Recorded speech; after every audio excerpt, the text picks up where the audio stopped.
ഇരുന്നോളൂ. വിവരങ്ങൾ അറിഞ്ഞപ്പോ ഞങ്ങളും വല്ലാണ്ട് വിഷമിച്ചു. ഈശ്വര നിശ്ചയം എന്നല്ലാണ്ട് എന്താ പറയുക? കർമ്മങ്ങൾക്കായി ആരോ വന്നു കേട്ടു. ആരമ്മായി? പുതുപ്പള്ളി സ്വാമിയാര്. ഓ, പേര് കേട്ട ആളാ. ആ, എന്തെങ്കിലും ദോഷങ്ങളുണ്ടെങ്കിൽ മാറിക്കിട്ടുമല്ലോ.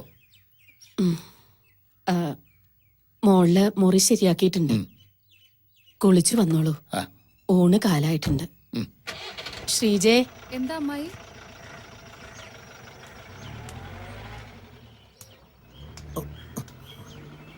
ആ, സൂക്ഷിച്ചു കൊണ്ടുപോകണം. പൊട്ടുന്ന എന്തെങ്കിലുമൊക്കെ ഉണ്ടാവും അതിലേ.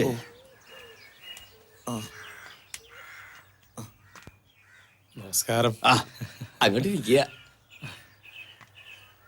ആ, എന്താ ചെയ്യാ, പണ്ടത്തെ പോലെ പണിക്ക് ആളെ ഒന്നും കിട്ടുന്നില്ല. അകത്ത് ചില സഹായങ്ങൾക്കൊക്കെ ചെക്കനെ കൂടുന്നുണ്ട്. വിരോധം ഉണ്ടാച്ചാ പറയണം. സന്തോഷേ ഉള്ളൂ. ആരുമില്ല അവന്. ചെറുപ്പത്തിലേ കൂടിയത് എന്റെ കൂടെ. പിന്നെ പോവാൻ ഞാനിട്ട് പറഞ്ഞില്ല. ആ, ഇത് ഹരികുമാർ, മരിച്ചുപോയ പെങ്ങളുടെ മാനാ. കുടുംബമായിട്ട് കൽക്കട്ടയിലാ. റെയിൽവേയിലെ വലിയ ഉദ്യോഗസ്ഥനാ. കൊല്ലത്തിൽ ഒരുക്കി വന്നിട്ട് പോവും. അത് തന്നെ വലിയ കാര്യം. സ്വാമിക്ക് അറിയാലോ നഗരത്തിൽ ജീവിക്കുന്നതിന്റെ ഓരോ ബുദ്ധിമുട്ടുകൾ. അതൊന്നും ഇവിടെ പറഞ്ഞാൽ മനസ്സിലാവില്ല.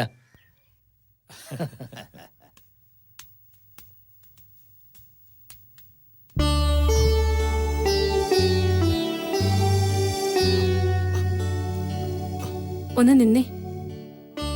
അയാളെവിടെ? നിന്റെ ഗുരു അവിടെ എങ്ങനെയും കാണും. അയാൾക്ക് എന്നെ കാണുമ്പോ വല്ലാത്തൊരു നോട്ടം ഭാവമൊക്കെ ഉണ്ട്. നോട്ടം മാത്രമേ ഉള്ളൂ അതോ? എങ്കിലും അയാള് വിവരം അറിയും.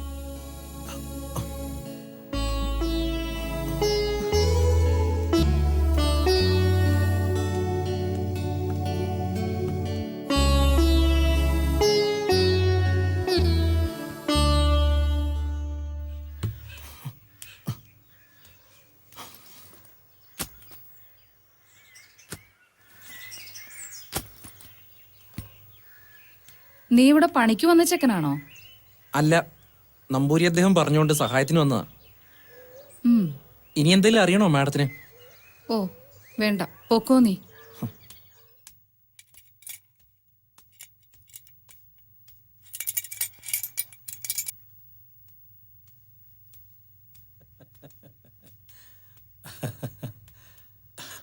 ഒന്നിൽക്ക. കുറച്ചു ദിവസത്തെ കർമ്മങ്ങൾക്കായി എത്തിയ നമുക്കിപ്പോ ഒരായുസ് മുഴുവനും ചെയ്താലും മതി വരില്ല എന്നായിരിക്കണു.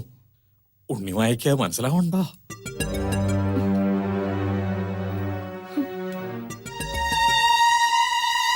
എന്റെ പ്രീതി നേടിയിച്ചാൽ ഇയാൾക്ക് ഈ നരകത്തിൽ നിന്ന് രക്ഷപ്പെടാം.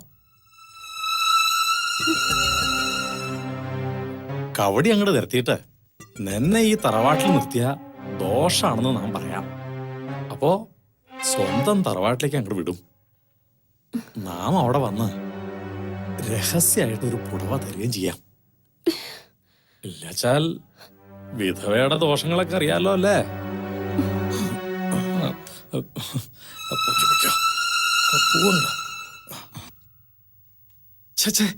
വിധവ അണിഞ്ഞൊരുങ്ങാനേ പാടില്ല. ഇങ്ങനൊരു ചോദ്യം എന്നോട് തന്നെ ചോദിക്കാൻ ഈ കുട്ടിക്ക് എങ്ങനെ ധൈര്യം വന്നു എന്നാ ഞാൻ കേട്ടിട്ടില്ല. ഏ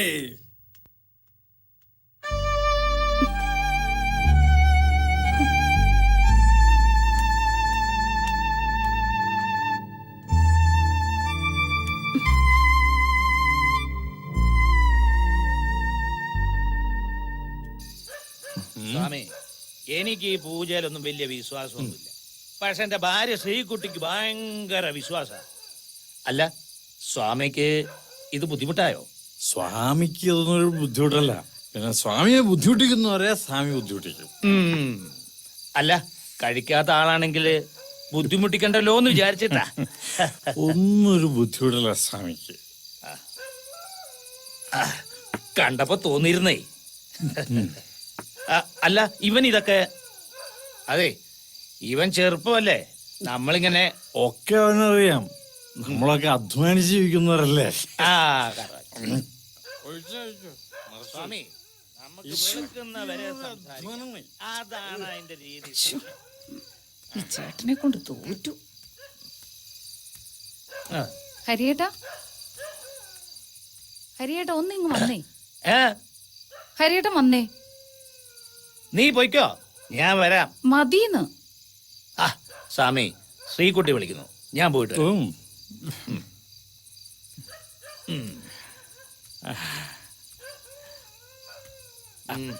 നടക്ക് ശ്രീകുട്ടി, നാട്ടിൽ വരുമ്പോഴല്ലേ ഇതൊക്കെ. പിന്നെ സ്വാമിയെ കണ്ടുകൊണ്ട് കൽക്കട്ടയിൽ നിന്ന് പോന്നപ്പോ ഞാൻ പറഞ്ഞതല്ലേ, പിന്നെയും തുടങ്ങിയോ?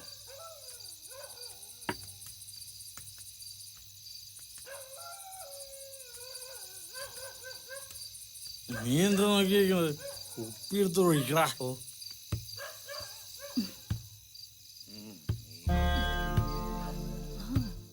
ഇപ്പൊ ഇവിടെ ആരും ചെടി നീ അടുത്ത് വാ. ഉം.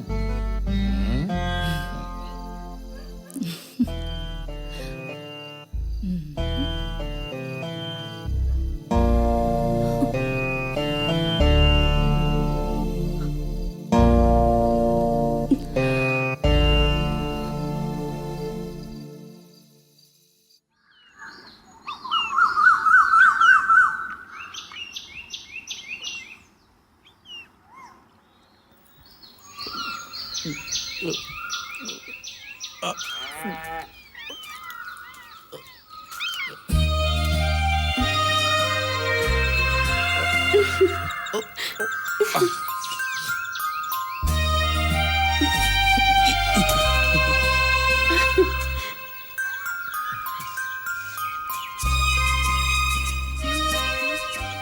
വേണോ ഇത്?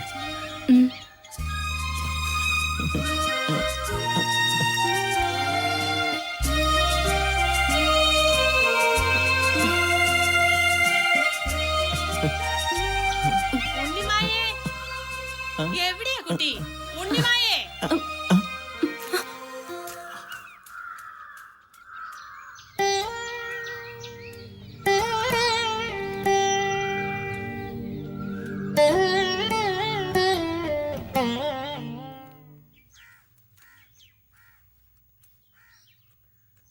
അമ്മായി ചോദിച്ചിരുന്നു ഹരിയേട്ടനെ. എന്തേ? ഗുരുവായൂർക്ക് പോവാന്ന് പറഞ്ഞത് എന്തായെന്ന് ചോദിച്ചു. ആ 2 ദിവസം കഴിയട്ടെ, എനിക്കിവിടെ 1-2 പേരെ കാണാനുണ്ട്. ആ തിരക്കൊക്കെ കഴിഞ്ഞിട്ട് പോയാ മതി, ധൃതിയൊന്നുമില്ലല്ലോ. ഇല്ലെന്ന് പറഞ്ഞൂടാ അമ്മായി. അറിയില്ലേ മേലെടുത്ത് ഭാസ്കരേട്ടനെ? ആ അയാളുടെ മകൻ ഒരാൾ കൽക്കട്ടയിലുണ്ട്, ആഹാ. ഡോക്ടർ സഹദേവൻ. ആ എനിക്കറിയാം. അയാൾക്ക് ഡിഗ്രിക്ക് പഠിക്കുന്ന ഒരു മോളുണ്ട്. അവൾക്കൊരു വിവാഹാലോചന. ഗുരുവായൂർന്നേ. അത് നന്നായി. ചെറുക്കൻ ഗൾഫിലാണെന്നാ പറഞ്ഞത്. ആ നാട്ടിൽ വരുമ്പോ അതൊന്ന് അന്വേഷിക്കാൻ പറഞ്ഞിരുന്നു. പോയില്ലെങ്കിൽ ഇപ്പൊ തുടങ്ങും വിളി. ഗുരുവായൂർ വരെ പോണതല്ലേ, ഒന്ന് തൊഴുതിട്ട് വരാന്ന് ഞാനാ പറഞ്ഞത്. അതേതായാലും നന്നായി. എന്താ അമ്മായിക്ക് വരണമെന്നുണ്ടോ? അങ്ങനെയാണെങ്കിൽ നാളെ തന്നെ